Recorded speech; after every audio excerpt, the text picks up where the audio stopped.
We're now going to look at the behavior of materials in magnetic fields. Here's a figure from your textbook that divides materials between nonlinear and linear materials, and the linear materials between diamagnetic and paramagnetic materials. First, let's get a mental representation of how we would apply a field to a material. We know if we have a coil of length L and N turns, the magnetic field intensity inside the coil is Ni over L. So with the current, we can control the magnetic field intensity inside this coil.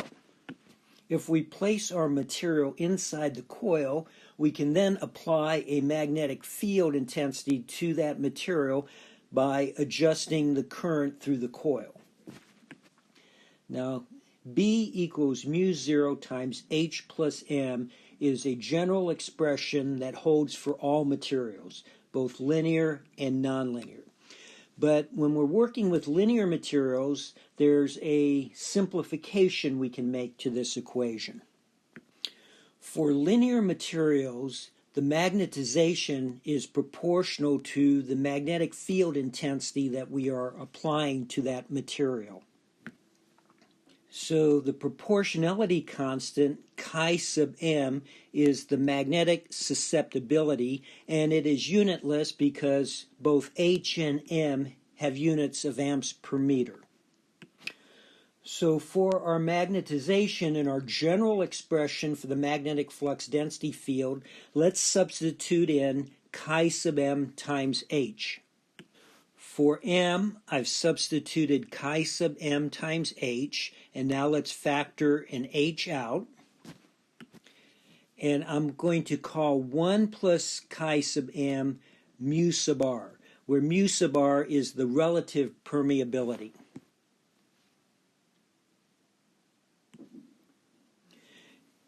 And sometimes we just write B is equal to mu times H, where mu is the product of the permeability of free space and the relative permeability. And mu is called the absolute permeability. Here are values of relative permeabilities for the three different types of materials we will look at. Now, the diamagnetic and paramagnetic materials are linear materials, so they are well described by B equals mu sub 0 mu r times H. The ferromagnetic materials are nonlinear, so they really can't be described by mu 0 mu r times H. You have to go to this more general expression. But you do see quoted values here, and I will describe where these values come from and why it's useful to state relative permeabilities for ferromagnetic materials.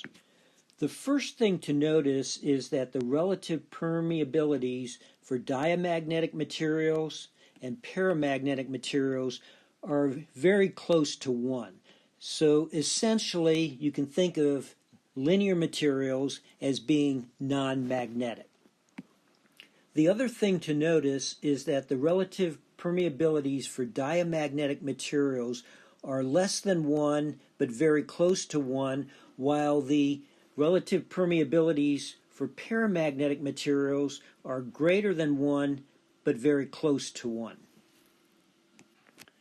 The entry in this table in your textbook for oxygen is not correct. The relative permeability is actually slightly greater than 1.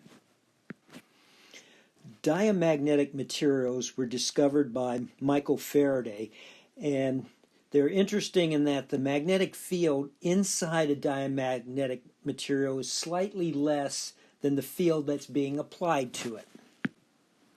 In a diamagnetic material, the magnetic dipole moments from all the electron orbits and all the electron spin sum to 0. So the magnetic dipole moment associated with an atom in a diamagnetic material is 0. So your first thought would be that there would be absolutely no effect due to an applied magnetic field to a diamagnetic material. But what is observed is that the magnetic field inside a diamagnetic material is slightly less than the applied magnetic field. What we'll see is that diamagnetic materials are repelled by a magnetic field. Diamagnetism is a quantum mechanical effect that occurs in all materials. In paramagnetic and ferromagnetic materials, the weak diamagnetic repulsion is overcome by the attractive forces of the magnetic dipoles. So let's place a diamagnetic material in this magnetic field in this region right here.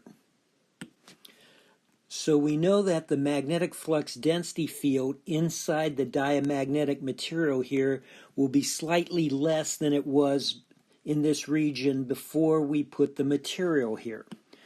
So internal to the material will have to be a magnetic flux density field pointing in the opposite direction of the applied field. So here is that induced field, and to generate that, we have to have bound currents flowing around the perimeter of the diamagnetic material, going into the page at the top and out of the page at the bottom. Again, put the fingers of your right hand in the direction of the current flow, and your right thumb points in the direction of the magnetic field inside the diamagnetic material.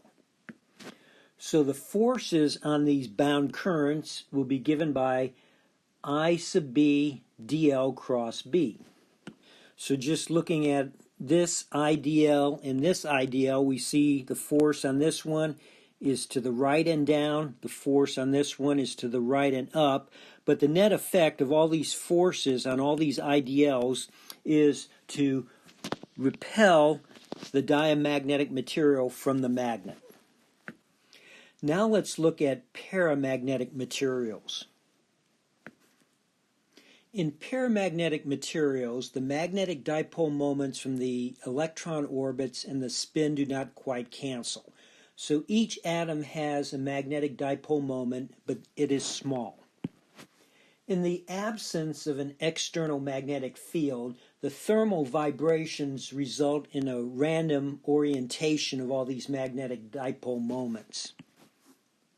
So there are no magnetic effects in the absence of an external field. With an external field applied, all these magnetic dipole moments will get torqued and point in the same direction as the applied magnetic field. That will result in a slight increase in the magnetic field inside the paramagnetic material. So let's place a paramagnetic material in this magnetic field region right here.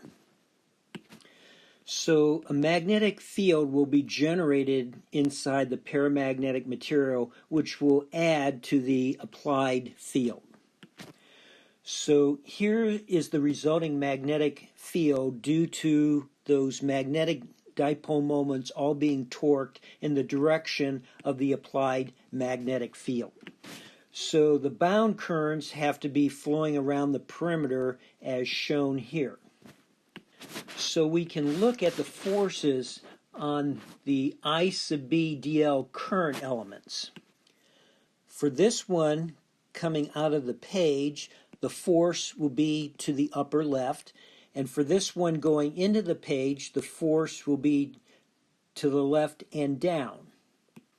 So the net result will be there will be a force that will attract the paramagnetic material to the magnet.